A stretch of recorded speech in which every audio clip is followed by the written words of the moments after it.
የተወደዳችሁ የሰላም ካቶሊክ ቲቪ ተመልካቾች ቤተክርስቲያን በተልእኮ ላይ በዚህ በካቶሊክ ሰላም ቴሌቪዥን ስቱዲዮ እንገኛለን። በዛሬው ፕሮግራማችን ክቡር አባ ኃይለ ማርያም መድህን የቀድሞ የዶን ቦስኮ የሳሌዣን አባቶች በኢትዮጵያ የበላይ አለቃ እዚህ ይገኛሉ እና ክቡር አባ ጥሪያችንን አክብረው እዚህ ስለተገኙ እጅግ እናመሰግኖታለን። በሳሌዣን አባቶች አገልግሎት በሰጡበት ጊዜ በዚህ በኢትዮጵያ እንደዚሁም የበላይ አለቆች በተለይ የገዳማት የሲኤምአርኤስ ተብሎ የሚታወቀው የዚያም ፕሬዚደንት ሆነው አገልግለዋል እና ይህንን አገልግሎት ሲሰጡ ደግሞ በአገር አቀፍ ደረጃ ለቤተክርስቲያን እንደ ማህበርም እንደዚሁም ደግሞ በገዳማት የበላይ አለቆችም ማህበር ላይ ኮንፈረንሱ ላይ በመምራት ብዙ አገልግሎት ሰጥተዋል እና በትምህርት ዝግጅትም ደግሞ በነገረ መለኮት በውጭ ሀገር ዶክተሬት ሰርተዋል እና ይህንን ደግሞ ልምድ እንደዚሁም ደግሞ የትምህርት ዝግጅትም ይዘው ነው ዛሬ እዚህ ስቱዲዮ የተገኙትና ስለሰሩት ስራ ስለሰጡት አገልግሎት ሁሉ በሰላም ካቶሊክ ቲቪ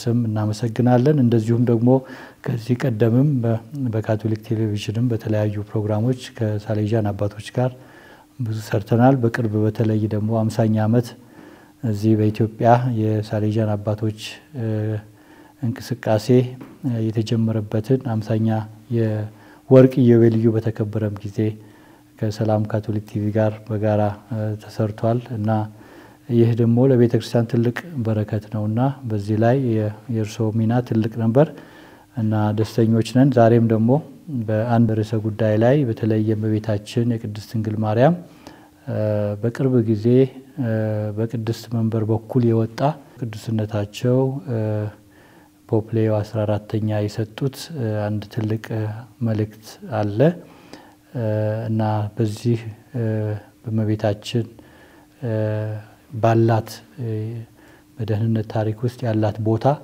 ምን እንደሆነ የሚገልጽ ነው። የእመቤታችን የምእመናን እናት ብለው የተናገሩት አለ። ይህንን እንግዲህ ያብራሩልናል በኋላ በጋራ በውይይት የበለጠ ግልጽ እንዲሆን ለምእመናንም ስለ ይዘቱ ምንነቱ የበለጠ እንነጋገርበታለን። ከዛ በፊት ግን የእርሶ የትምህርት ዝግጅት ትንሽ እናውቃለን። በእመቤታችን በነገረ ማርያም ዙሪያ ላይ ነው የሰሩት እና ስለ ትምህርት ዝግጅቶ የተወሰነ ለተመልካቾቻችን ግንዛቤ እንዲሰጡልን ጠይቃለሁ። አመሰግናለሁ። ለሰላም ካቶሊክ ቲቪም በተለይ ለምእመናን ጠቃሚ ናቸው የሚባሉ ነገሮች እምነታቸውን ለማጠንከርም እንዲሁም ከዛ አልፎ ሶሻል ስራዎችን ቤተክርስቲያን ስራዎችን ለመግለጽ የምታደርገው ትልቅ አስተዋጽኦ ነውና ለዚህ ምስጋና ማቅረብ ፈልጋለሁ። ዛሬም ይሄንን እድል በማግኘት ያመሰግንኩኝ እኔ በትምህርት አጋጣሚ በትምህርት መለኮት ላይ ነው። በተለይ እኔ ተሲሱን በጨረሻ ያረኩት በኢትዮጵያ ማሪዮሎጂ በተለይ የዘርዓ ያዕቆብ ንጉስ ዘርዓ ያዕቆብ ማሪዮሎጂ መሰረት አድርገን በኢትዮጵያ ውስጥ ያለውን ማሪዮሎጂ ምን ይመስላል የሚለውን በተለይ ወደ ኢኩሜኒዝምም ከሃይማኖት አንድነት ጋር ለማያያዝ በመሞከር በዚህ ላይ ነው ጥናቴን የሰራሁት። እምነቱን በደንብ ከፈተሽ ነው ትውፊትንና መጽሐፍ ቅዱስን መሰረት ያደረገ ትምህርት ነው ያለው። በየጊዜው ቃላቶቹ ወይ ኤክስፕሬሽኖቹ ይቀያየራሉ። እነዚህ በየጊዜው መገለጫዎች የተሰጠባቸው ምን ማለት ናቸው፣ በዛሬው ምን ትርጉም ይሰጣሉ የሚለውን ማብራራት ብዙ ጊዜ የሚያስፈልግ ነገሮች ያሉ ይመስላሉ። በተለይ አሁን ብዙ ሃይማኖቶች ወይም ክርስቲያን ዲኖሚኔሽንስ በብዛት ባሉበት ቦታ ላይ የተለያየ አስተያየት ስላለ ለነዚህ ለሁሉም በሚረዳ መልኩ ቢሆን ወይም ምእመናን ብዙ ጊዜ ይደናበራሉ። በተለይ ብዙ ጥያቄዎች ሲነሱና ለነዚህ ደግሞ አብያተ ክርስቲያናት የራሳቸውን እምነት ምን መሆኑን በየጊዜው መግለጹ ያስፈልጋል። አንድ ጊዜ ተገለጸ የሚታወቅ ነው ተብሎ ቁጭ አይባልም። እምነት አይቀየርም። እምነት የሚገለጽበት ቋንቋ ግን ይቀየራል እና አንዳንድ ጊዜ በዛም ባየሁት በኢትዮጵያ ኦርቶዶክስ ቤተክርስቲያን በጣም ጤነኛ የሆነ የስነ ማርያም ትምህርት አለ። እሱ ግን በየጊዜው ካልተገለጸ ብዙ ጥያቄዎችን እያስነሳለው በተለይ ያንን ከማይቀበሉትና ይህንን ለማድረግ ያለውን ሀፍት ያለውን ትውፊት ሙሉ በሙሉ ሰዎቹ እንዲያውቁት በየጊዜው ቢገለጽ ደስ ይላል የሚልም ነው እንደ ሐሳብ ስትጭ ነበርኩት። አጋጣሚው አልተመቸምና አልታተመም ታትሞ ስላልወጣ ምናልባት ብዙም ላይታወቅ ይችላል ተሲሱና በንጉስ ዘርዓ ያዕቆብ መሰረት አድርጎ የመጣ ነው። አዎ አይ ትልቅ ነገር ነው እንግዲህ ርዕሱ በጣም ለኢትዮጵያም ጠቃሚ ነው። ለኦርቶዶክስ ቤተክርስቲያንም እንደዚሁም ለካቶሊክ ቤተክርስቲያን ያው በነገረ መለኮት ላይ ያላቸው እምነት በጣም አንድ ነው ማለት ነው። አንድ ላይ ማለት እንችላለን እና ጠቃሚ ሊሆን ይችላል እና ቢታተምም ወደፊት እንግዲህ ምናልባት ያሁን ያለውንም የጊዜውንም እንትን ሊመልስ ይችል ይሆናል።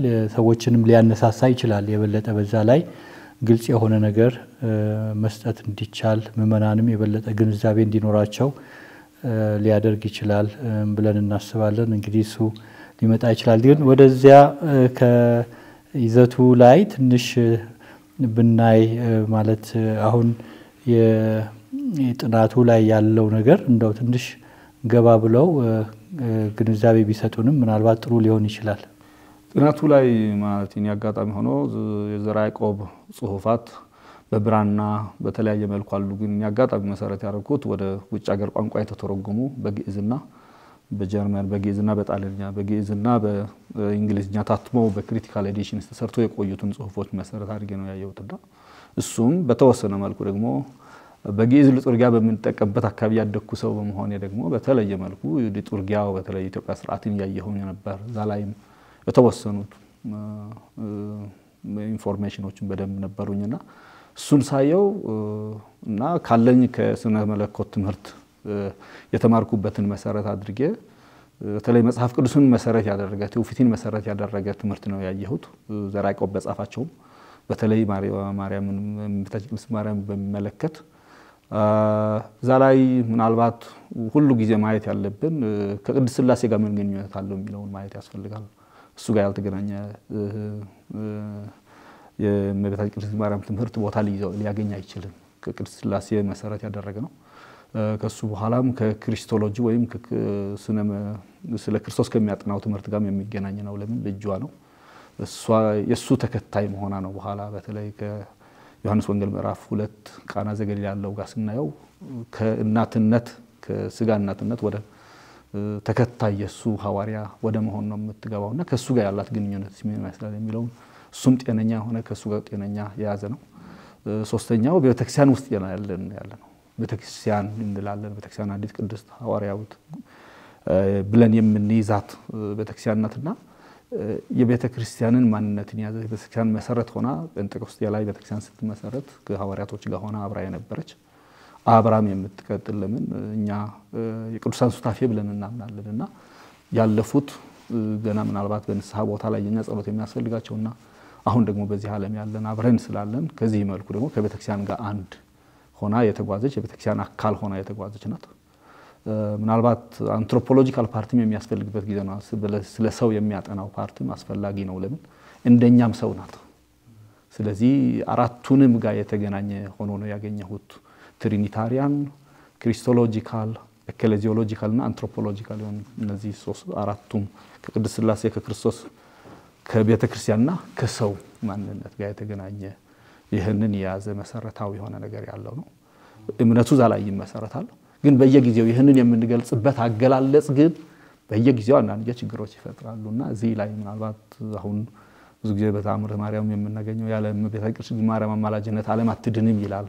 ይሄን ብዙ ጊዜ ፕሮቴስታንት ወንድሞቻችን እየጠቀሱ እንዴት ነው ክርስቶስ አንድ አዳኝ እያለ ይሄን ነገር ተባለ ተብሎ ብዙ ጊዜ ይጠቀሳል። እንደዚህ መባሉ ስህተት ላይ ኖረው ይችላል። ግን ምን ማለት ነው የሚለውን በየጊዜው መገለጽ አለበት። እምነት አንድ ነገር ነው የምናምነው የማይቀየር እግዚአብሔር የሰጠን የገለጸልን ነገር ነው። እሱን የምንገልጽበት ቋንቋ ግን ጊዜውንና ቦታውን በሚመጥን መልኩ አብያተ ክርስቲያናት መግለጽ በደንብ አስተምሮ ሰጥተውበት ማን ነው ያንን የሚሰጠው የሚለው ደግሞ ታውቆ ማን ነው የሚሰጠው ማን ነው ያንን አስተምሮ ስልጣን አለው ተብሎ ሊሰጥ ከሆነ ማን ነው ያንን መናገር የሚገባው ተብሎ ደግሞ አንዳንድ ጊዜ በደንብ መነገር ያለበት ነገር አለና ይሄ ደግሞ አንድነትን ያጠናከረ ሊሄድ ይችላል አንዳንድ ጊዜ ክፍፍልን ያመጣል እነዚህ ነገሮችን በደንብ ካልገለጽናቸው በደንብ ካልተወያየንባቸው በደንብ ደግሞ የትምህርት አስተማሪዎችም ይሆኑ ሌሎቹ በደንብ አይተው ምን ማለት ነው የሚለው ለሁሉም የሚስማማ ቋንቋ ሁሉም የሚገቡት ምን ነው ትርጉሙ ወደሚለው ላይ የሚገለጸውን ቋንቋ ካልተጠቀም ልዩነት ሊያመጣ ይችላል እሱ ላይ ከመጣን ግን ሁላችን የምናምነው ቅዱስ ሥላሴ ነው ስጋ የለበሰውን ክርስቶስን የምናምነውና ያንን ነገር ከያዝን ደግሞ ብዙም ልንለያይ አንችልም ያንን የሚያመጣው ግን ያንን በተለይ እምነት እንዳለ ሆኖ የማይቀየር መለኮታዊ ነገር እግዚአብሔር የገለጸን ነገር ነው እሱን የምንገልጽበት ቋንቋ ግን በጣም አስፈላጊ ነው ብዬ ነው ማምነው በዛ ነው አዎ የመቤታችን እንግዲህ በደህንነት ታሪክ ውስጥ ትልቅ ቦታ አላት ብላ ታምናለች የካቶሊክ ቤተክርስቲያን በኦርቶዶክስ ቤተክርስቲያንም በኩል ያለው ተመሳሳይ ነው እና አሁን ቅድም እርሶም ጥናት ያደረጉበት እንግዲህ በዚህ በአራት ደረጃ አራት የጠቀሷቸው እንትኖች በጣም የሷን እንትን በእነዚህ ከቅድስት ሥላሴ ጀምሮ እስከ አንትሮፖሎጂ ሰው እንደመሆኗ እና ደሞም እሷም ደግሞ ሰው ነው ወደሷ የሚያስበውና እና ማላጅነቷ የሚጠይቀው እና በዛ ደረጃ ያሉት ነገሮችም ሁሉ ጠቃሚ ናቸውና ቢቻል እንግዲህ ወደፊት ይሄ የሚታተምበት መንገድ ቢኖር የጊዜውን ጥያቄ ደግሞ ሊመልስ ይችላል ብዙ ግንዛቤም ሊሰጥ ይችላል ብዬ አስባለሁኝ እሱ እንግዲህ በሌላ ደረጃ ምናየው ይሆናል አሜን አሜን እና የካቶሊክ ቤተክርስቲያን እንግዲህ ወደ እንትኑ ከመግባታችን በፊት ወደ ዋናው ርዕሰ ጉዳይ አሁን ስለተሰጠው አስተምህሮ ከመሄዳችን በፊት እንግዲህ የቫቲካን ጉባኤም በፊት በቫቲካን ጉባኤም ጊዜ እንደዚሁም ርዕሳነ ሊቃነ ጳጳሳት ስለመቤታችን ያው ብዙ ትምህርት ይሰጣሉና እና ወደዛ ከመሄዳችን በፊት ምናልባት መዳን የሚለው ቃል አንዱ ትልቁ መብራራት ያለበት እሱ ነው ማን ነው አዳኝ መዳን ማለትስ ምንድነው የሚለው እንግዲህ ምናልባትም ከትምህርቱም ከባለፈው ቅድም ካነሱትም ጋር አብሮ የሚሄድ ነገር ሊሆን ይችላልና እሱን ማብራሪያ ብንሰጥ ጥሩ ይመስለኛል የካቶሊክ ቤተክርስቲያን የምታስተምረው ስለ መዳን ስለ ደህንነት ያለውን ማስቀመጡ ጥሩ ነው ማን ነው አዳኝ የሚለውም ስለሚያመጣ ማለት ነው እሺ አመሰግናለሁ ምናልባት ብዙ ጊዜ ከፍጥረት ጋር መጀመር ነው የምፈልገው ብዙ ጊዜ ተፈጥረናል እግዚአብሔር ለሆነ ዓላማ ፈጥሮናል ተፈጥሮውን ሰውንም ሁሉንም ተፈጥሯል በዚህ ላይ ምናልባት እሱ የሚፈልገው ዓላማ ነበረው ግን የኛ እሱ ለፈጠረበት ዓላማ ያለ መተባበር በተለይ ሰውን ሲፈጥር በነጻነት ነው ሰውን የፈጠረው ማለት የማይነካ ትልቁ እግዚአብሔር ስጦታ ነው ነጻነትና ራሱም እሱን አይወስድብንም እግዚአብሔርና ሲፈጥረን በነጻነት ተባብረነው አንድ የበለጠ ነገር ለማድረግ ዓላማ ነበረው ያንን ዓላማ ግን በእኛ ኃጢአት ወይም በእኛ ያለ መተባበር የተሰበረበት ቦታ አለ ስለዚህ የተፈጠረው ነገር ቦታው ላይ ስለሌለ እግዚአብሔር ደግሞ ሊያድነው ይፈልጋል ማለት ወደ ቦታውን መመለስ ያጠፋው ነገር አለ የጠፋ ነገር አለ የተበላሸ ነገር አለ መጠገኑ ያስፈልጋል ያንን ነገር መጠገን አለበት ያንን ነገር ማዳን ስለዚህ ይህንን ነገር ለማስተካከል ብዙ መንገዶችን ይሄዳልና በተለይ በዕብራውያን መልእክት ምዕራፍ 1 ቁጥር 1 ላይ እግዚአብሔር በተለያየ መልኩ ተናገረን ይላል ከዛ በኋላ ግን የመጨረሻው ጊዜው በዚህ ሰዓት ግን በአንድ ልጁ ተናገረን ከዛ በፊት ግን የእስራኤል ሕዝብን ከግብጽ ሲወጣና ያለን ወጥቶም በቦታው ላይ እንዲኖር የሚፈልገው አኗኗር አለ እንደዛም ደግሞ ፍጽምና ያገኛ አይደለም በዳዊት ዘመን የተሻለ ነገር ያለ ይመስላል ስለዚህ እግዚአብሔር ወዳቀደው ተመለስን የሚለውን ተስፋ አለ ግን ቀስ ብሎ ደግሞ ሁለት ላይ ተከፋፍሎ ስደትም ይመጣል ወደ ባቢሎን እነዚህ ነገሮች ሁሉ ያየን ነቢያትም ይመጡና ህዝቡን ለማስተካከል ለመናገር ይሞክራሉ ህዝቡን ለእርማት ለመስጠት ይሞክራሉ ያ ነገር ግን ህዝቡን ወደ ነበረበት ቦታ አልመለሰም ስለዚህ አዲስ ጊዜው ሲመጣ የሚል ወይም በሰዓቱ አዳኝ ይመጣል መሲህ ይመጣል እሱ ያድናል ቀኑ ሲደርስ ከዛ በኋላ ሰውን እኔ አስተምርሃለሁ ሳይሆን እግዚአብሔር ልባቸው ላይ ያስተምራል ይላል ኤርሚያስም ምዕራፍ 31 ላይ ስለዚህ አዲስ ጊዜ ሲመጣ እዚህ ያንን መዳን የሚለው ወደ ቦታው መመለስ እግዚአብሔር ወዳቀደለት እኛም እንደ አማኞች እግዚአብሔር ያቀደልን እግዚአብሔር ያዘጋጀልን የበለጠውን የተሻለውን ጥሩ ነገር አለ ብለን እንገምታለንና ያንን ከማግኘት እድሉ አጥፍተናል ሙሉ በሙሉ ጠፍቷል አንልም በካቶሊክ ቤተክርስቲያን በተለየ ነገር አልጠፋም ግን ተጎርቷል ወደዛ ከመሄድ ግን ያስቸግረናል ያንን ምናልባት ምሳሌው የሚሆነው የእስራኤል ህዝብ ከግብጽ ወደ እስራኤል ወይም ወደ ተስፋ ምድር ለመግባት ሲሄድ ያለው ጊዜ በጣም ረጅም ጉዞ ነው የሚጓዘው 40 አመት ነው የሚቆየው ቦታው ግን ምናልባት መንገዱ ግን አጭር መንገድ ነበር የአንድ ሳምንት ወይም 2 ሳምንት ማክሲማም ነው በእግር ጂኦግራፊካሊ ቦታውን የሚያውቁ ሰዎች ቢነግሩ ያንን ነገር ያለ መሆኑ ሰው ስላላዳመጠ ስለዚህ እግዚአብሔር ሊያደርሰን የፈለገውን ቦታ ለመድረስ ካልተባበር ነው ጊዜ ይወስዳል ወይም አጋጣሚ ሆነ አንዳንዶቹ ደግሞ አልገቡም ላንገባ ምን ይችላል ስለዚህ መዳኑ ያለው ላይ እዚ ለመዳን ወደ ነበርንበት ቦታ ወይም እግዚአብሔር ወዳቀደልን ቦታ የመድረስ የሚለው ነው እኔ መዳኑን የወሰድኩት ነው እንግዲህ ይሄ የእግዚአብሔር የማዳን እቅድ በዚህ መልኩ ተቀምጧል ቤተክርስቲያንም ይሄንኑ ነው የምታስተምረው እና መጽሐፍ ቅዱሳዊ ነው እንደዚሁም ደግሞ የቤተክርስቲያን አበውም በዚህ መልኩ ያስተማሩ ነው እንግዲህ የመጡት ርዕሳነ ሊቃነ ጳጳሳትም ያንን መሰረት አድርገው ነው ስለ ነገረ ደህንነት ስለ መዳን እንግዲህ የእግዚአብሔር የማዳን እቅድ የሚፈጸምበት መንገድ የሚያስተምሩን እና በዚህ ሂደት ላይ ደግሞ እመቤታችን ተሳትፋለች እና የተሳትፈዋ ሁኔታ በምን መልኩ ነው የተሳተፈችው የሚለው ነው እንግዲህ አሁን አንድ ጥያቄ እየፈጠረ እኛ በካቶሊክ ቤተክርስቲያን እንግዲህ አማላጅ ናት እንላታለን በሌሎችም በተለይ ኦርቶዶክስ ቤተክርስቲያናት ስለ እመቤታችን አማላጅነት ምንም የሚያጠራጥር ነገር የላቸውም አሁንም የለም ነገር ግን አተረጓጎሙ ላይ ብዙ ጥያቄ ይነሳል የት ነው ቦታዋ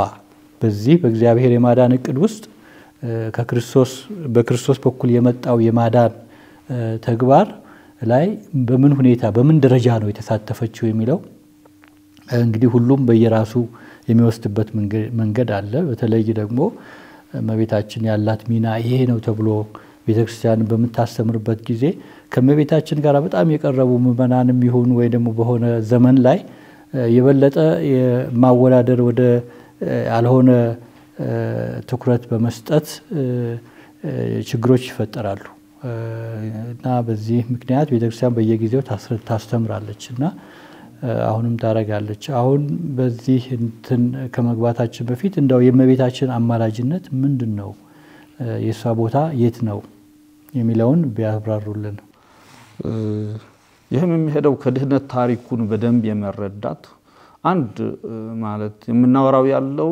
የእግዚአብሔርን ትልቁ ምስጢር ነውና ሁሉም ነገር ሊገባን ይችላል ወይስ አይችልም አስቸጋሪ ነው ሁሉም ነገር ልናውቀው እንችልም እግዚአብሔር እስከገለጸልን ድረስ ነው ያንን ግልጽት ደግሞ በካቶሊክ ቤተክርስቲያን ወይም በኦርቶዶክስ ወንድሞቻችንም መጽሐፍ ቅዱስም አለ ቃል እግዚአብሔር ከዛ ደግሞ ትውፊትም አለን የመጽሐፍ ቅዱስን አተረጓጎም በቤተክርስቲያን ታሪክ ላይ እንዴት እየተተረጎመ መጥቷል የሚለውን መሰረት አድርገን ነው የምንሄደውና እዛ ላይ ካለው ነው የምንነሳው ስለዚህ እግዚአብሔር ራሱ የመረጠው መንገድ አለው እግዚአብሔር ሲፈጥር ይፈጥራል በቃሉ አድርጎ ፈጥሯል ምንም ነገር በሌለበት ነው የምናወራለን ግን ከዛ በኋላ ስራውን ከጀመረ በኋላ ግን ሰው እንዲተባበረው ሰውንም እስትንፋስ ካለበት በኋላ እንዲሰራ ነው ወደ አትክልት ስፍራ የወሰደውና ያንን የማመቻቸት ተፈጥሮውንም ራሱ እንኳን ለማስተካከል ትብብርን ይፈልጋል ይተባበራል ከሰው ጋር እና እንነው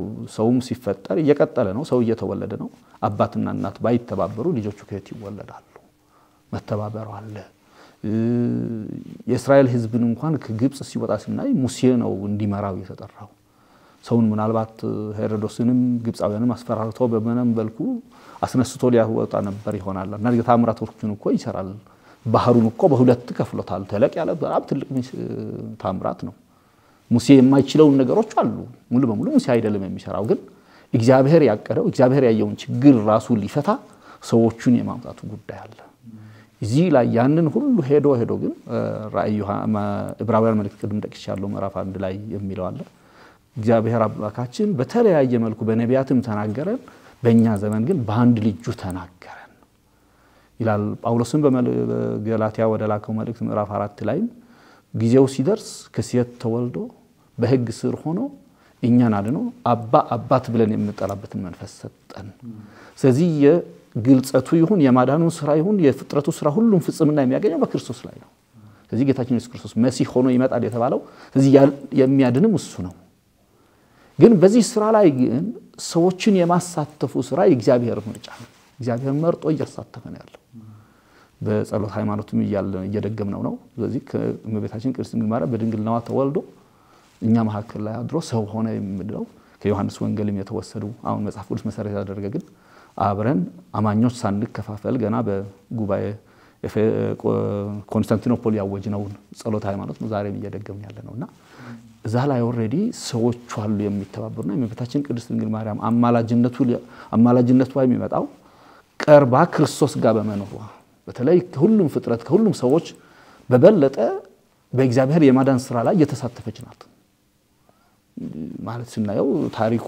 ወደ መጽሐፍ ቅዱስ ወደ ትውፊቱን ከተበለስ መጽሐፍ ቅዱስ መሰረት አድርገን በተለየ መልኩ የተሳተፈች ናት በዚህ የማዳን ስራ ላይ እግዚአብሔር የፈቀደው ራሱ በፍቃዱ ፈቅዶ የሰጠ ስለዚህ ከሷ ነው የተወለደው ለሷ እንዲወለድ ነፃነቷ አለ ብያለሁ መጀመሪያም ሲፈጥረን ነፃነቷ ነበራት እዚህም ነው የቤተክርስቲያን አባቶች ዳግመኛ ሔዋን ብለው ይጠሯታል የመጀመሪያ ሔዋን የሰይጣንን ድምጽ ስትሰማ አዲሲቷ ሔዋን የመላእክን ድምጽ ሰምታ የእግዚአብሔርን መልእክት ለመፈጸም እሺ ብላ ፍቃድ ይሁን ብላ ነው የተንቀሳቀሰችው ስለዚህ ያንን ሲሆን ቀርባ ከልጇ ጋር በመኖርዋ የማማለድ ስራ በተለይ ማማለዱ ኢንፋክት በአዲስ ኪዳን የተጀመረ ነገር አይደለም ብሉይ ኪዳንም ብዙዎቹ ያማልዱ ነበር ሙሴ ለሰዎቹ ለማማለድ ወደ ተራራ ሄዶ የሱ መልእክት ያመጣና ስለ ህዝቡም አጠፋለሁ የነን ህዝብ ሲል እባክህ ብሎ ለምኖ ነው ያስቀረው ብዙ እንደዚህ አይነት ታሪኮች አሉ አብርሃምም መላእክቶች መጥተው ወደ ሶዶምና ጎሞራ ሲሄዱ ከ50 እስከ 10 እስከ 5 ነው ያወረደው ተደራድሮ ማለት ነው ማማለዱ ስራ ያለ ነው እግዚአብሔር የፈቀደው ስራ ነው ይህንን ላይ ግን ዋና ትልቁ ግልጽት ፍጽምና ያለው በክርስቶስ ላይ እስከመሆኑ ድረስ ከክርስቶስ ጋር ደግሞ ቀርባ ክርስቶስን የምታውቀው ስጋ ለብሶኛ መሐከል ያደረው የእግዚአብሔር ቃል ነው አዳኙና እሱን ማህፀኗ ውስጥ 9 ወር የተሸከመች አቅፋ አጥብታ ያሳደገች ከሱ ጋር እስከ ግብጽ የተሰደደች ያሳደገችው ቤተ መቅደስም እንዲገባ ያለማመደች ጠፍቶባት ስንት የተቸገረችው 12 አመት ይያለ ስለዚህ ብዙ ጊዜ እየወሰደችው ነበር ማለት ነው እንዲማር ስለዚህ ማንነቱን ያወቀች መጣ ከሱ እስከ መስቀል የቆየች ስለሱ ታውቃለችና ስለዚህ የሷ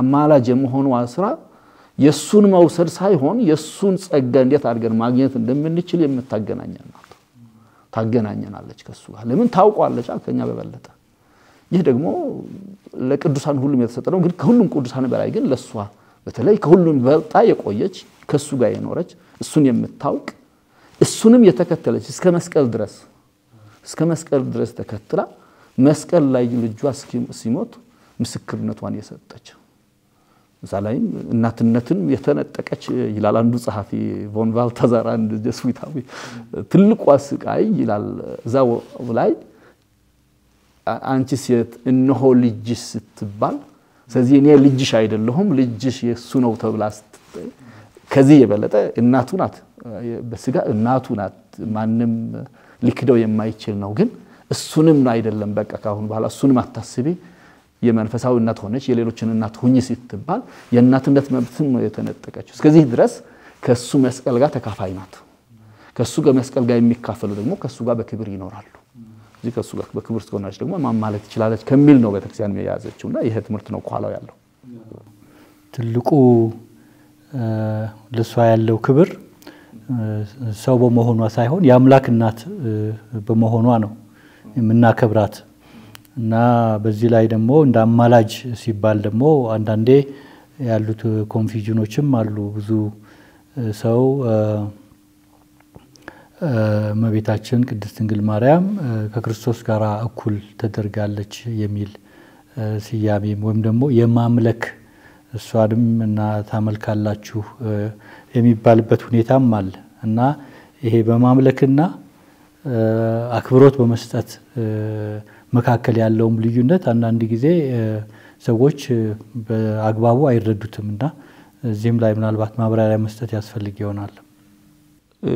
አምልኮ ምናልባት አስርቱ ትእዛዛት ላይ በግልጽ የተቀመጠ ነው። አንድ አምላክ ነው አምላክ የሚለው አለ። በቃ የምናመልከው አንድ አምላክ ነው። ሌላ አምላክ ማምለክ አንቺ ካልሆነ ጣዖት አምልኮ ጣዖት ነው የሚመጣውና እሱ አለ። ግን ማክበር ክብር መስጠት ላይ ግን የተለያዩ ደረጃዎችን ሰዎችን እናከብራለን። ሰዎች እንኳን ሲያልፉ ትላልቆች ሲመጡ ሰግደን እግራቸውን አጥበን የምናከብርበት ነገር አለና እዛ ላይ ነው ያለው። አሁን አማላጅነት በሚልም ምናልባት አንዳንድ ጊዜ ችግር የሚፈጥሩ አንዳንድ የመጽሐፍ ቅዱስ ጥቅሶችም ሊኖሩ ይችላሉ ካተረጓጎም የሚመጡትና ወደ አንደኛ ጢሞቴዎስ ሲጽፍ አንደኛ ጢሞቴዎስ ላይ ሲጽፍ ወደ ጢሞቴዎስ ጳውሎስ የሚል ነገር አለ። አንድ እግዚአብሔር አለና በእግዚአብሔርና በሰው መካከል አንድ አስታራቂ ደግሞ አለ። በሰውና በእግዚአብሔር መካከል አንድ አስታራቂ። ስለዚህ ዋናው ትልቁ አማላጅ ወይም ከእግዚአብሔርና በሰው መካከል ያለው መብት ያለው ከመጀመሪያው የእግዚአብሔር ልጅ በመሆኑና ተልኮ ተአዝዞውን የፈጸመ እሱ ስላለ ክርስቶስ ነው። ማከላዊነት የሱ ብቻ ነው። እዛ ላይ የመሳተፍ ግን እግዚአብሔር ራሱ ያሳተፋቸዋል። ከነዚህ እመቤታችን ቅድስት ድንግል ማርያም ቦታ ከፍ ይላል እንጂ ሁሉም ሰዎች ቅዱሳንም ይሳተፋሉ፣ ቅዱሳንም ያማልዳሉ። በካቶሊክ ቤተክርስቲያን ቅዱሳንንም እና በህይወት ያሉትን እንኳን አማልዱን ያልናቸው ነው።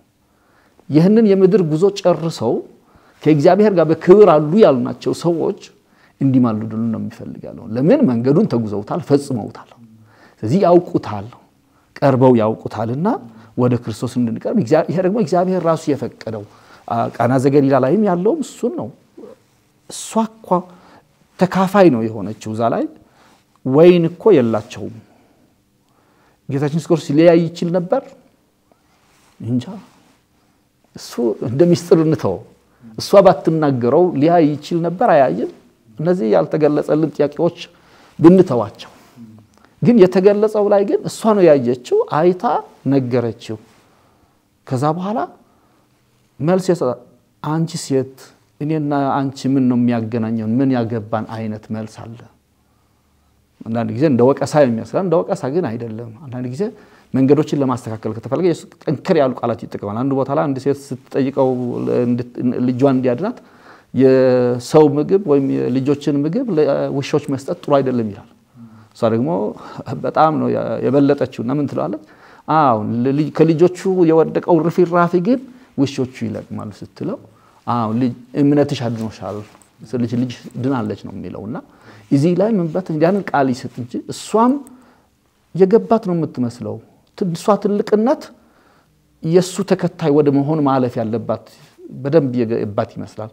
የኔም እናት በመሆንሽ በስጋ ስለወለድሽኝ የስጋ ዝምድና ወይስ ሙስና ነው የፈለግሽው ወይስ ምን ነው የሚለው ነው መስለው ጥያቄ። ግን እሷ በደንብ ገባትና ቀጥ ሄዳል። ምን ነው ያለቻቸው ለአገልጋዮቹ? እሱ የሚላችሁን አድርጉ። በኋላ ያዘዘው ለሐዋርያቶቹ ያዘዘው ይሄን ነው።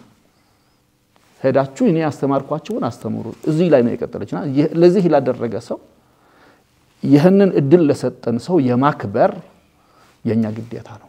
ስለዚህ በቤተክርስቲያን ደረጃ ለእመቤታችን የሚሰጥ አምልኮ የለም። አምልኮ ለእግዚአብሔር ብቻ ነው። ግን ክብርና መንፈሳዊነት ያማላጅነት ልመና ወደ ቅዱሳን ማቅረብ ግን አምልኮ ጋር ይገናኛል፣ የተለያየ ነው። ስለዚህ ሁሉም ለሰው ጋር ያማላጅ። ስለዚህ እዚህ ላይ ልዩነቱ በጣም ግልጽ የሆነ መሆን አለበት። አምልኮ አይደለም የሚደረጋለው።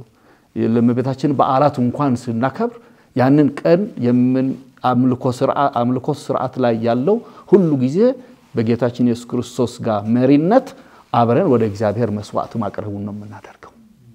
እሷን እናስታውሳታለን፣ አሁን በዓሎቿን እናስታውሳለን ያደረገችው። እዛ ላይ ግን የጌታችን ኢየሱስ ክርስቶስ ምስጢራትን ነው መቁጠሪያን እንኳን ስንደግ ያሉ ምስጢራትን ሁሉ ካየን ከክርስቶስ የማዳን ስራ ጋር የሚያገናኙ ናቸው እንጂ እመቤታችን ለብቻዋ ነጥለን የምንወስደው ነገር አይደለም። የመቁጠሪያ ጸሎት እንኳን ስንደግ ምስጢራቱን ሁሉንም አንድ በአንድ ተንትነን ከገባንበት የሚያሳያለው ይሄንን ነው። ስለዚህ ያንን ላይ ክርስቶስን አጉልታ የክርስቶስን የማዳንን ስራ አጉልታ እንድናይ የምታደርግ እስከሆነ ድረስ እሷን ይዘን ከክርስቶስ ጋር እንጓዛለን ወደ እግዚአብሔር። ስለዚህ አምልኮቱ ያለው ክርስቶስ ጋር አብረን ወደ እግዚአብሔር መስዋዕት ማቅረብ ነው። አክብሮት ግን ያሉት ቅዱሳንን እያከበር በእነሱ አማላጅነት ወደ እግዚአብሔር እንድንቀርብ የነሱን ምሳሌ እንድንከተል የምናደርገው ጉዞ ነው። እና ይሄ ደግሞ እመቤታችን ቅድስት ድንግል ማርያም የሷ በደህንነት ታሪክ ውስጥ ያላት ቦታ በተመለከተ በካቶሊክ ቤተክርስቲያን በሰፊው ትምህርት የሚሰጥበት ነው። በነገረ መለኮት ተቋማት እንኳን ማይሮሎጂ ተብሎ በደንብ ስለ እመቤታችን ነገረ መለኮት በደንብ ተቀምጧል። ይሄ ደግሞ ከአበው ከጥንት ጀምሮ አበው ያስተማሩት ከመጽሐፍ ቅዱስ መሰረት ባደረገ መልኩ ያስተማሩትን ይዛ ነው የምታስተምረው ቤተክርስቲያን። እንግዲህ አዲስ የምትፈጥረው ነገር የለም። ከመጀመሪያው ጀምራ የምታስተምረውን በየዘመኑ የሚመጣው ምእመን በሚረዳው መልኩ የሚነሱ ጥያቄዎችም ደግሞ ለመመለስ በሚያስችል መልኩ በየጊዜው በዚህ ካላት የነገረ መለኮት አስተምህሮ በርዕሳነ ሊቃነ ጳጳሳት አማካይነት በየጊዜው ትምህርት ይሰጥበታል። እንግዲህ ይሄ የተፋለሰ ወይም የተቀየረ ምንም አስተምህሮ የለም በካቶሊክ ቤተክርስቲያንና አሁንም እንግዲህ በዚህ ደረጃ የእመቤታችን የቅድስት ድንግል ማርያም ሚና በየሀገሩ ባሉት የነገረ መለኮት ተቋማት አማካይነት ለካህናት ለነገረ መለኮት ተማሪዎች ምእመናንም ሁሉ የሚሰጥ ነው እና ይህ ደግሞ ትምህርታችን የበለጠ ምእመናንም በሚችሉት መጠን ብዙ የተጻፉ መጽሐፍት አሉ። በዚህ ላይ ግንዛቤ ማግኘት ይችላሉ። ምንም እንዴት ነው ውዥንብር የሚፈጥር ነገር የለም በትምህርቷ ማለቴ ነው በቤተክርስቲያን።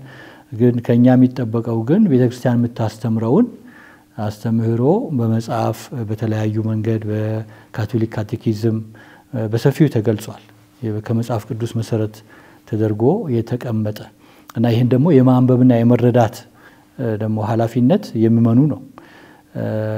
የካህኑ የደናግል ተግባር ነው ይሄና አሁንም እንግዲህ ርዕሰ ሊቃነ ጳጳሳት በዚሁ ቤተክርስቲያን በመታስተምረው የነገር መለኮት መሰረት አድርገው በጊዜው ለሚነሱ ጥያቄዎች መልስ እንዲሆን ግልጽ የሆነ ነገር አስቀምጠዋል። በተለይ አሁን ያለው ይሄ ሰነድ እንግዲህ የምእመናን ሁሉ እናት እመቤታችን መሆኗ በላቲን ቋንቋው ሲገለጽ ደግሞ ማተር ፖፑሊ ፊዴሊስ ተብሎ ተቀምጧል እና የምእመናን ሁሉ የሕዝብ ሁሉ እናት መሆኗን ይገልጻሉ በዚህ ላይ እና ይህ በመሆኑ ደግሞ እንግዲህ የበለጠ ግንዛቤ ማግኘት ያስችላል ይሄ ትምህርቱ ማለት ነውና ምንድነው ይዘቱ? ይሄንን ደግሞ ትንሽ ያው ሁሉም ሰው እንግዲህ መጽሐፍ አንብቦ ቤተክርስቲያን ያስቀመጣቻቸውን አስተምሮዎችን ሁሉ ማግኘትና የማንበብ አቅሙም ወይም ደግሞ እንደዚሁ ችሎታም ወይ ደግሞ ሁኔታም ላይ ፈጠርለት ይችላልና እንደው በቀላሉ ለአድማጭ ተመልካቾች ይህ ሰነድ ይዘቱ ምንድነው የሚለውንም ትንሽ ቆም ብለን ብናየው ጥሩ ነው። በተለይ በተክሲያል ላይ አስተምሮቿ በጉባኤዎቹ እየተነገሩ የመጡ ናቸው። በተለይ 4 ዶግማዎች አሉን እንደ ዶግማ የተደነገጉ። የመጀመሪያው በኤፌሶን ጉባኤ የተደነገገው የእግዚአብሔር እናት የሚል ወይም ቴዎቶኮስ በሚል ቃል ብዙ ይጠቀሳልና ሁሉም ክርስቲያኖች ሳይለያዩ አብረን ያለን የተደነገገ ድንጋጌ ነው። እሱ ግን ሁሉ ጊዜ ሙስሊም ቤተክርስቲያን ስናወራ ከክርስቶስ ጋር ወይም ከድህነት ታሪክ ጋር ወይም ከእግዚአብሔር ከቅዱስ ሥላሴ ጋር የሚያገናኘን መሆን ያስፈልጋልና እዛ ላይም ኢንፋክት ስለሱ አይደለም የነበረው ዋናው ክርስቶስ ፍጹም አምላክ ፍጹም ሰው ነው ግን ሁለት አይደለም። ስለዚህ አንዳንዶቹ የሰው የሆነውን የኢየሱስን እናት ናት እዚህ አምላክነቱን እናት አትሆንም የሚለው ነገር ሲነሳ እንደዛ ከሆነ ደግሞ ክርስቶስ ወደ ሁለት ይከፋፈላል። ሁለት ከሆነ ደግሞ እንዴት አድርጎ አዳነን የሚለው ጥያቄ ስለሚነሳ ስለ ክርስቶስ ነው የነበረው ዋናው። ስለዚህ የሱ እናት ናት አንድ ነው። ፍጹም አምላክ ፍጹም ሰው ነው አንድ ነው። ስለዚህ እግዚአብሔርም ስለሆነ የእግዚአብሔር እናት ናት የሚለው ነው የሚመጣው። ስለዚህ ስለሱ ነው የሚያወራ ያለው ሁለተኛው ስለ ድንግልና ነው perpetual virginity ወይም ለዘላለም ድንግል ናት ብዙ ጊዜ በኢትዮጵያ አነጋገር ድንግል በስጋ ድንግል በህልና ይያል እንደግማለና አሁን ያንን ነው ግን ዋናው አትኩሮት የሚሰጠው በድንግልና እንደወለደችው ማየት ያለበት እሱ ለምን አባት እንዳልነበረው አባት ካለው ሰው ሊሆን ነውና ሰው ከሆነ ደግሞ ሰውን እንዴት አድርጎ ሊያድን ይችላል አምላክ ሊያድነን የቻለው አምላክ በመሆኑ ነው አምላክና ስጋ የለበሰ አምላክ ሆኖ የኛን ስጋ ስለወሰደው የኛን ስጋን አድነዋል ስለዚህ አምላክ ነውና አምላክነቱን ለመግለጽ ከተፈለገ በድንግልናዋ ነው የወለደችው ምድራዊ አባት የለውም የሚለው ነው ከዛ በኋላ ስለ ቅድስናው ነው የምናወራው ያለ ነው የሚቀጥለው ድንግልናውን የምናወራው እሱ የእግዚአብሔር ስጦታዋ ነውና እሱን እያየን እንሄዳለን በኋላ የሚመጣው ስለ የአዳም ኃጢያት ደረሳት አልደረሰም ጥንታብሶ ተብሎ ይጠቀሳል ብዙ ጊዜ እሱ ላይም የምናወራለው ስለ ድህነት ታሪካችን ነው ከሷ ሊወለድ የሆነው የእግዚአብሔር ልጅ ነውና ከኃጢያት ጋር ልትኖር አትችልም ግን ሰው በመሆኑ ደግሞ ሰው ሁሉ መዳን አለበት በክርስቶስ መስቀል መዳን አለበት ሁሉም ሰው እሷንም ጭምር እዚህ የክርስቶስ የማዳን ስራ ግን ወደ ኋላም የሚሄድ ነው ወደፊት ቦታና በጊዜ የሚወሰን አለ በመሆኑ ሷን አስቀድሞ ነው ያዳናት አስቀድሞ ደረሰላት ለምን እንድትዘጋጅ ዝግጁ እንድትሆን እሱን ለመቀበል እንድትችል ስለዚህ ያዳም ኃጢያት ከደረሳት ደግሞ በኋላ ነው ልትነጻ የሆነች እንደዛ ከሆነ ደግሞ ኦሬዲ ደርሷታል ስለዚህ ከኃጢያት ነጻ ሆኖ እንዲወለድ ተብሎ ነው ካቶሊክ ቤተክርስቲያን ነው ይሄንን የምታምነው ሌሎቹ ጋርና ነገር ጥያቄዎችን ያነሳል ስለዚህ በግልጽ መታወቅ አለበት እንደ ቤተክርስቲያን የቤተክርስቲያን እምነት ነው እዚህ ቤተክርስቲያናት የራሳቸውን እምነት የመግለጽ የራሳቸውን እምነት ይሄ ነው የማለት የነሱ መብት ነው እዚህ እንደ ካቶሊክ ቤተክርስቲያን ይሄንን እምነት አላት ያለ አዳም ኃጢያት የተጠነሰ አንዳንድ ጊዜ ያለ አዳም ኃጢያት የጠነሰች ተብሎ የሚጸለይበት ጊዜ አለ በተለምዶ ግን ነው የአዳም ኃጢያት አለ መድረሷን የሚያሳይ ነውና አሁን የተጸነሰች ራሷ ተጸነስና ያንን ነው እግዚአብሔር አስቀድሞ አዳናት በመስቀል ነው ግን በመስቀሉ ትሩፋት ነው የሚድነው ሁላችን ከሱ የሚወጣ የለም በክርስቲያን እምነት ይሄ ነው መሰረታው ሶስተኛው ወደ ሰማይ መፍለሷ ነው ፍልሰታዋን ነው እናመልክና ይሄ ነበር በኋላ ነው የታወጀው 1950 ነው የታወጀው ግን የነበረ እምነት ነው የፍልሰታ ጸሎታቸውን ካየን ድሮ አንዳንዶቹ ካቶሊኮች ለምን ይሄን ሁሉ ጊዜ ወሰደባችሁ ይሄንን ለመድረስ የሚሉም አሉ ለምን ይሄን ሁሉ አመታት ቆያችሁ የሚሉ አሉ ይሄንን ምን ይላል ነው እግዚአብሔር ለሰጠው ቃል ታማኝ ነው እኔን የሚያምኑና እኔን የሚከተሉ እኔ ጋር የሚኖሩ እኔን የሚያምኑ በእኔ መንገድ የሚሄዱ ከኔ ጋር ክብርን ይጎናጸፋሉ የሚለው የመጀመሪያውን ፍሬ ብላ ነው ካቶሊክ ቤተክርስቲያን የምታውጀው ይሄንንና ያንን እግዚአብሔር ሰጠን ይሄ ደግሞ ለኛ ተስፋችን ነው እኛ ወደዛ ይሄንን የምንካፈል ሰዎች ነው የምንሆነውና ይሄ ነው እንደ ትምህርት መሰረታዊ የሆነ ትምህርት ይዘን የቆየ ነው በሁለተኛ ቫቲካን ጉባኤም ስለመቤታችን በድህነት ታሪክ ያላትን ቦታ ጉባኤው ለማስቀመጥ ፈልጓል ስለዚህ የልብቻው ዶክመንት ያድርግ ምን እናድርግ ብዙ ተብሎ ነበር መጨረሻ ላይ ግን ብርሃነ አሕዛብ ከሚለው ሉመን ጀንሲዩም ጋር አብሮ እንዲቀመጥ ግን አንድ የራሱን የሆነ ቻፕተር አድርጎ ነው የተቀመጠው እና ምዕራፍ 8 ላይ እናገኘዋለን እዛ ላይም ያለው መሰረታዊ የሆነ ቅድም የምናወራ የነበርነው ነገር ነው ግን እዛ ላይ አንዳንድ ጊዜ አንዳንድ አስቸጋሪ ወይም ኮንትሮቨርሻል የሆኑ ቃላቶች ወይም ኤክስፕሬሽኖች የሉም ማለት አይደለም ወይም ሲገለጹ የተለያየ ትርጉም ሊሰጡ የሚችሉ አሉ ስለዚህ እነዛ ጥንቃቄ ያስፈልጋቸዋል ያንንም ተብሏል እዚህ መሰረታዊ መረሳት የሌለበት የእግዚአብሔር የማዳን ስራ በጌታችን በኢየሱስ ክርስቶስ ስም ብቻ ነው እሱ የሚጎድለው ነገር የለውም የምንጨምርበት ነገርም የለውም ግን እሱ ራሱ ሊያካፍለን እስከፈለገ ድረስ መካፈል እንዲችል እሱ ፈልጎታል በዛ መንገድ ፈልጎታል እግዚአብሔርና እዛ ላይ የመካፈል ነው ስለዚህ ስለመቤታችን ቅድስት ድንግል ማርያም የምናነሳው የሆነ ነገር ያንን የክርስቶስን የማዳንን ስራ ጥያቄ ምልክት ውስጥ የሚያስገባ መሆን የለበትም በሚል ነው ቫቲካን ጉባኤ ላይ የተዘጋው አሁንም ዶክመንቱ ይዞ የመጣው ይሄንን ነው በጊዜ ብዛት ወይም ካካሄድ በመሄድንበት ብዙ ቦታዎች ላይ ብዙ መንፈሳዊነቶች አሉ መንፈሳዊ አሰራሮች ማህበራትም አሉ በመቤታችን ስም ያሉ ማህበራት አሉ ያን ሁሉ ሲሄድ በየጊዜው ማብራሪያዎቹ ካልተሰጡበት ምን ይሆናል ነገሩ እየሳበ ይሄዳል ሰው ደግሞ በተፈጥሮ ፕራክቲካሊ ሆነ የሚታይ የሚጨበጥ የሚፈልግበት ጊዜ ላይ ነው ያለነውና እንደዛ ሲሆን በቃ አንዳንድ ጊዜ አንዳንድ ሳንቹዋሪዎች አሉ የመቤታችን ቅድስት ማርያም የተገለጸባቸው ቦታዎች አሉ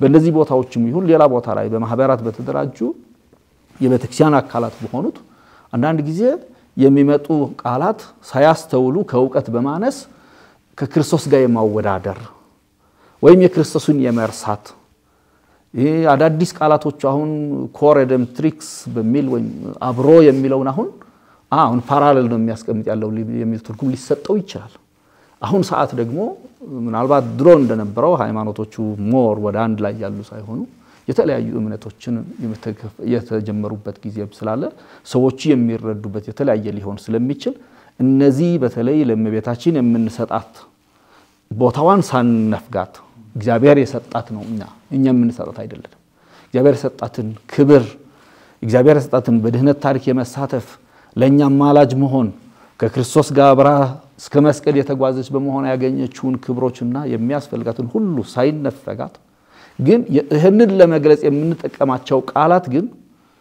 ትርጉማቸው እየሳቱ የሚሄዱ ወይም ሰሞችን የሚያደናግሩ ከሆኑ እምነትንም ትንሽ ወደ ጥያቄ ምልክት የሚከቱ ከሆኑ አንዳንድ ጊዜ ስለ ፍቅር አቡነ ዘበሰማያት ይቅር ብለዋል አንዱና አንዳንድ ጊዜ ለፍቅር ብለህ ፍቅር ቅድሚያ ነው የሚሰጠው ስለዚህ ለዛ ተብሎ አንዳንድ ነገሮች ጥንቃቄ መደረግ አለባቸው ትርጉማቸው በተለይ ስለእመቤታችን ስናወራ ሁሉም ከክርስቶስ ጋር አገናኝቶን ወደ ክርስቶስ ለመሄድ እንድንዘጋጅ እንድንችል ክርስቶስ የሰጠንን ጸጋ እንድናውቅ እንድንችል የሚያደርጉ በግልጽ የሆኑ ነገሮች መሆን አለባቸው ካልሆነ አንድ ቃል ተነስቶ ጥያቄ ምልክት ብዙ ጥያቄዎች ምልክት አስነስቶ ብዙ መግለጫዎች ሊሰጡበት የሚያስፈልግ የሆነ ከመጣ ድረስ ከጥቅሙ ጉዳቱ ስለሚበዛ እነዚህ ነገሮች ጥንቃቄ ይደረጉ የሚል ነው ዋናው አሁን ያለው እዚህ የት ላይ ነው ዋናው ስለዚህ ዋናው መሰረታው የሆነ ነገር ይዘን ከዛ በኋላ እሱ ከያዝን በኋላ ሌላው ራሱ ነው የሚመጣውና ዋና አሁን የሚፈልግ ያለው ወደ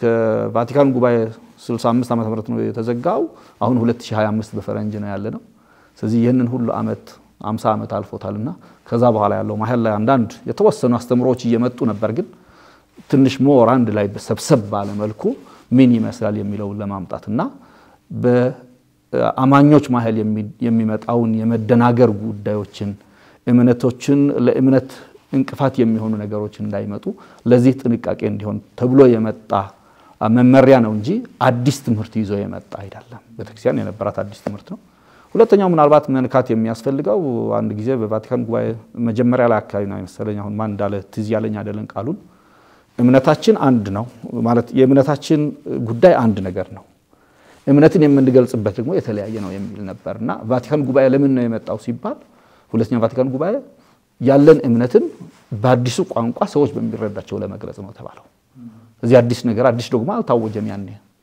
አሁን የሚጣለው ይሄንን ነገር አገላለጾቹ አሁን ትርጉም የሚያዛባ ነገሮች እየመጡ ስለሚችሉ ድሮ በተጠቀምናቸው ናቸው ብዙዎቹ ርዕሰ ሊቃነ ጳጳሳትም የተጠቀሟቸው ናቸው ግን እነዚህ ቃላት ወይም እነዚህ ለእመቤታችን የምንሰጣቸው ስሞች ግን ወይም ለሷ የምንሰጣቸው ስራዎቹ ግን ጥያቄ ምልክት በጣም የሚጭሩ ከሆነ ጥንቃቄ ተደርገው ይተረጎሙ ከሚል ነው ኮንተንቱ ያለው ወደ ውስጥ በጣም ሳንገባ ትክክል እንግዲህ የሷ ቦታ በትክክል ያስቀመጠ ነው ማለትም መደናገር እንዳይፈጠር በሚል ርዕሰ ሊቃነ ጳጳሳትም ይሄንን ሰነድ ያስቀመጡት ግን ይሄንን በራሱ በመጣበት በዚህ አጋጣሚ ረጅም ጊዜ የተዘጋጀ ነገር ነው ባለፉት አመታት በቀድሞ ርዕሰ ሊቃነ ጳጳሳት ፍራንቺስኮስም ጊዜ የዲካስትሪው የዶክትሪን ኦፍ ፌዝ ዲፓርትመንት በዚህ ላይ እየሰራ እንደነበረ ነው የሚታወቀው እንግዲህ አሁን የመጣበት ይሄ ይፋ የተደረገበት ጊዜ ደግሞ አጋጣሚ በሀገራችን ደረጃ ደግሞ ሌላ ጥያቄ በእመቤታችን ዙሪያ ላይ ውይይት የተደረገበት የነበረ ጊዜ ነው የመጣውና አንዳንዶች ከዚህ ጋር ማገናኘት ነገርም ይታያል በሶሻል ሚዲያም እንደዚህ የሚባል ነገር ሰምቻለሁኝና የካቶሊክ ቤተክርስቲያን ዓለም አቀፋዊት ናት እንግዲህ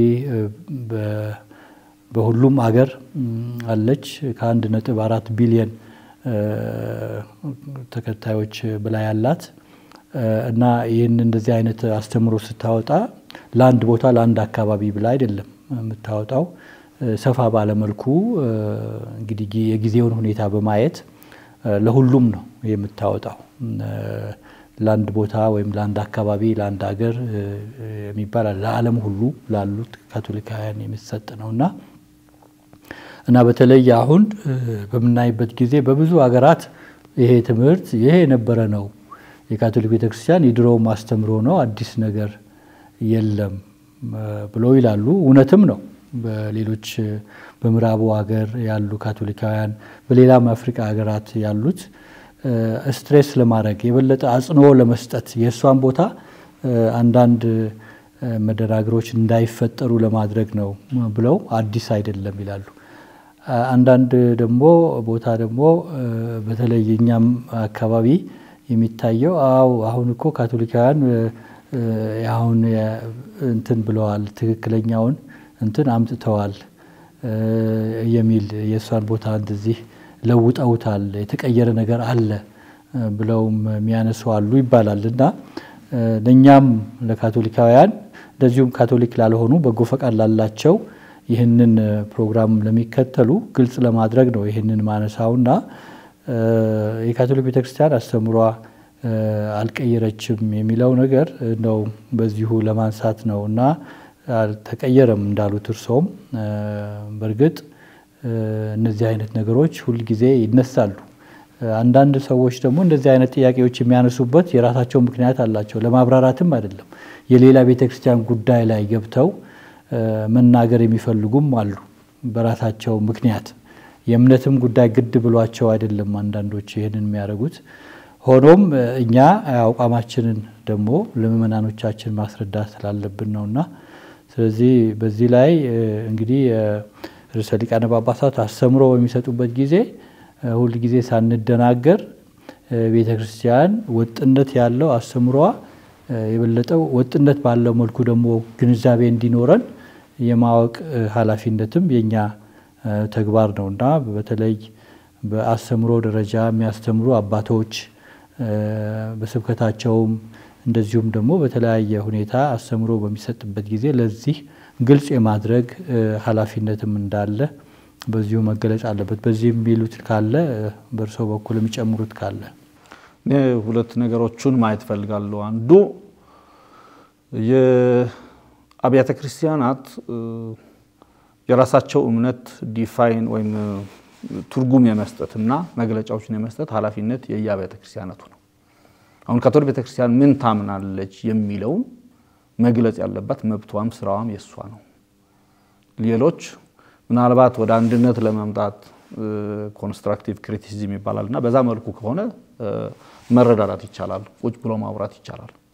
ካልሆነ ግን ሁሉ ጊዜ ማየት ያለበት ካቶሊክ ቤተክርስቲያን ምን ታምናለች ራሷ የራሷን እምነት ቁልጭ አድርጋ የማስቀመጥ ግዴታ አለባት። ቅድም ፍሮም ተቅሷል መጽሐፍ ቅዱስ አለ ትውፊት አለ። ይሄንን አንድ ላይ በደንብ ያጠቃል ደግሞ የካቶሊክ ቤተክርስቲያን ትምህርተ ክርስቶስ የሚል ትልቁ ቀይ መጽሐፍ አለ።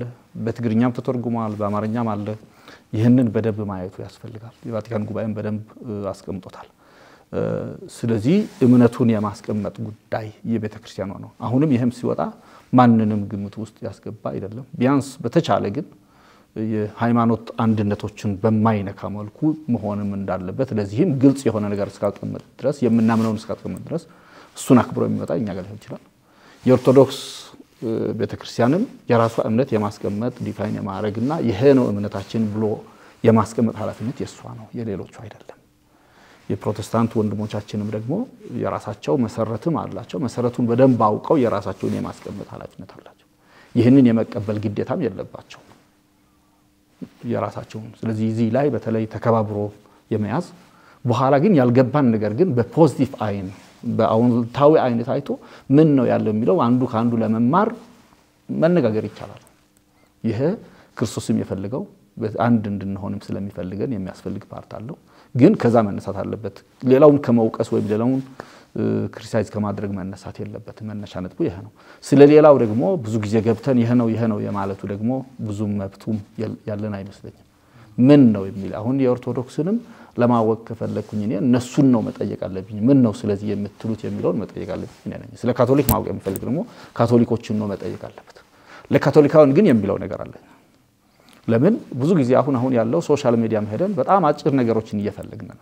አጭር መንገዶችን በአቋራጭ መንገድ መሄድ አቋራጭ መንገዶች ብዙ ጊዜ አይጠቅሙም የሉም ጌታችን ኢየሱስ ክርስቶስ አቋራጭ መንገድ አይደለም የሄደው እስከ መስቀል ነው የሄደው መስቀል ላይ ሆኖ ኤሎሄ ኤሎሄ ላማ ሰበቅታኒ ይላል እግዚአብሔር መልስ አይሰጥም 3 ቀን ነው ያስጠበቀው መልስ ለመስጠት በትንሳኤው ማለት ነው ስለዚህ እኛንም ስለ እምነታችን ለማወቅ በደንብ ማንበብና ምን ነው የተባለው የሚለውንም ወደ ውስጥ መግባት ያስፈልጋል አንዳንድ ነገሮችን ቆንጽሎ ወስዶ አንዳንድ የፈለከውን የማውራቱ ነገር መኖር የለበትም እንደ ካቶሊክ የራሳችን እምነት ምን መሆኑን ለማወቅም ወደ ውስጥ ገባ ማለት ካልተረዳን ደግሞ ሊያስረዱ የሚችሉ ትምህርት መለኮት ማዕከላት አሉን በተለይ ጉለሌ ላይ አሉንና እዛ ላይ ሆነው ወይም አካባቢ ላይ ያሉ ብዙ ካህናት ወይም ብዙ ምእመናንም የተወሰኑት የተማሩትም አሉንና እነሱ ጋር ጠይቆ የመረዳት ጉዳይና የማወቅ ምን ነው የሚል ያለው የሚለውን የማወቅ ያስፈልጋል እምነቱ ላይ ለውጥ አልመጣም የመጣው ነገር በጣም በግልጽ የተቀመጠ ነገር ነውና ማብራሪያ ነው የተሰጠው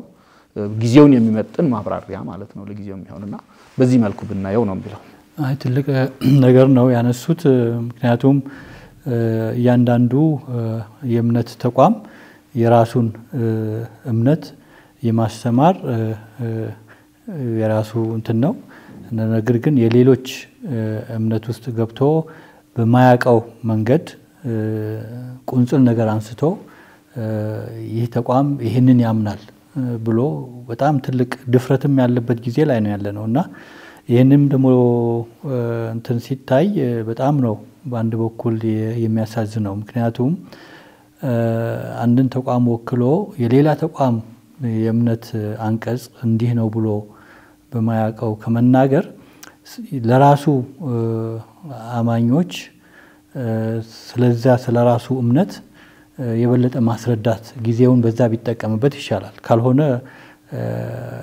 ሌሎችን የማደናገር ስራ ነው የሚሰራው ይሄ ደግሞ ክርስቲያናዊ ተግባርም አይደለም በአንድ በኩል ምክንያቱም ክርስቶስ የሚፈልገው ነገር አይደለም አላማችንም ለዛ አይደለም ክርስቶስ የሚፈልገው እንግዲህ በተቻለ መጠን በሰላማዊ መንገድ ከሌሎች ጋራ እንድንመላለስ ነው ሱም ስለ አንድነት ጸልዩዋል እነዚህ አንተ የሰጠኸኝን ሁሉ ሲል ክርስቲያኖቹን ማለቱ ነው አንተ የሰጠኸኝ ደቀ መዛሙርት እነዚህ ሁሉ ጥቂትም በነበሩበት ዘመን የጸለየው ጸሎት ነው አሁን ደግሞ በዓለም አቀፍ ደረጃ ብዙ የክርስቲያን እምነት ተከታይ ባለበት እንግዲህ ምን ያህል እሱ የጸለየው ጸሎት በመጸለይ በተቻለ መጠን የሱ ትምህርት በጋራ ሆነን ምስክርነት የመስጠት በዚህ ዓለም ላይ ዓለም እንዲድን አዳኝ ክርስቶስ የሰጠንን የአንድነት ተልእኮ የአንድነት ጥሪ